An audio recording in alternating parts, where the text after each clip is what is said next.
100 খুন করা সেই পাপীর তওবা। বনী ইসরায়েলের একজন লোক ছিল যে 99টি মানুষকে হত্যা করেছিল। সে তওবা করার চিন্তা ভাবনা করেছিল। তাই সে একজন আবিদের কাছে গেল। আবিদ মানে যিনি সৎ ও সরল পথের উপর আছেন, কিন্তু তার ভিতর শরিয়তের গভীর জ্ঞান নেই, যেটা একজন আলেমের মধ্যে আছে। সেই লোকটি এই আবিদকে বলল, আমি 99টা মানুষকে হত্যা করেছি, আল্লাহ কি আমাকে ক্ষমা করবেন? আবিদ যখন এটা শুনলেন তখন বললেন, তুমি 99টা মানুষকে হত্যা করেছো, আল্লাহ তাআলা তোমাকে কিছুতেই ক্ষমা করবেন না। তখন সেই লোকটা আবিদকেও খুন করে ফেলল। এই লোকটির কাছে মানুষ হত্যা করা পানি পান করার মতোই সহজ। আবিদের সাথে তার মতের মিল হয়নি বলে সে তাকে হত্যা করে ফেলল। এরপর সে তওবা করার জন্য উঠে পড়ে লাগলো। তার অন্তরের ভিতর কিছু অংশ হলেও ভালো ছিল। সুতরাং এ সময় সে খোঁজ করল যে কাকে জিজ্ঞেস করা যায়। সে জানতে পারলো এক আলেমের কথা। সে সেই আলেমের কাছে গেল, বলল, আমি 100টা মানুষকে হত্যা করেছি, আল্লাহ কি আমাকে ক্ষমা করবেন?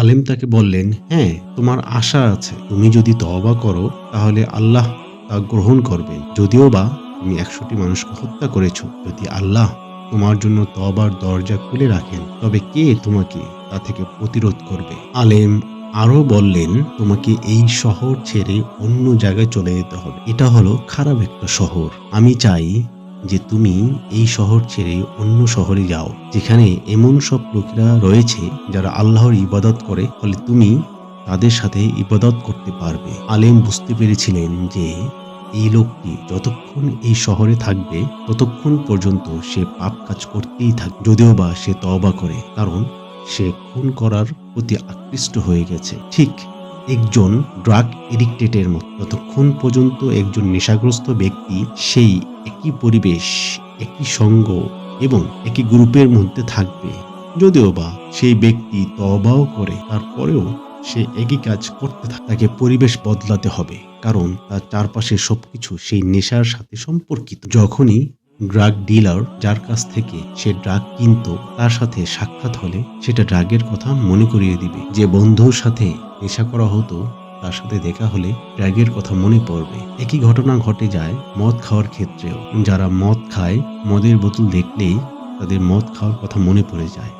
তাই এসব থেকে দূরে থাকতে হলে এসবের পরিবেশ থেকে দূরে থাকতে হবে। সে কারণেই আলেম সেই খুনিকে বললেন তার শহর থেকে চলে গিয়ে অন্য শহরে ভালো লোকদের সাথে আল্লাহ তাআলার ইবাদত করার জন্য। ভালো লোকদের সংস্পর্শে থাকলে সেটা আপনাকে ভালো কাজ করতে অনুপ্রেরণা যোগাবে, বিপরীতভাবে খারাপ সঙ্গে থাকলে সেটা আপনার পতন ঘটাবে। হযরত মুহাম্মদ সাল্লাল্লাহু আলাইহি সাল্লাম বলেন, যদি তুমি একজন কামারের পাশে বসে থাকো তবে তোমার গা দিয়ে কামারের মতো গন্ধ বের হবে, আর যদি তুমি সেই লোকের পাশে বসো যে আতর বিক্রি করে, তাহলে তুমি তার সুবাস কিছুটা শোষণ করে নিবে। অর্থাৎ যদিও বা আমরা একটি কাজের সাথে জড়িত নাও থাকি, কিন্তু ওই পরিবেশে থাকার কারণে আমরা সেই গন্ধটা নিজের মধ্যে নিয়ে নিব। সেটা আমাদের অনিচ্ছা সত্ত্বেও হবে। তাই আমাদের উচিত সর্বদা ভালো মানুষের সংস্পর্শে থাকা। পরিবেশের একটা বিরাট প্রভাব এসব ক্ষেত্রে আছে। তাই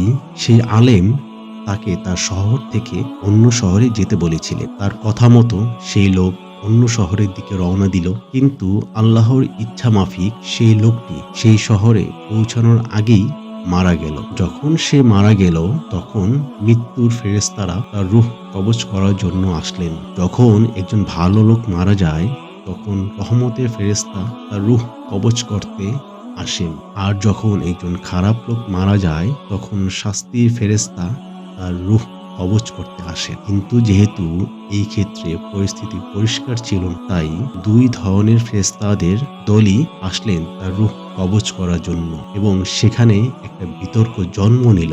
শাস্তির ফেরেশতা বললেন, এই লোক আমাদের, কারণ সে এখনো তওবা করেনি, কবুল হয়নি।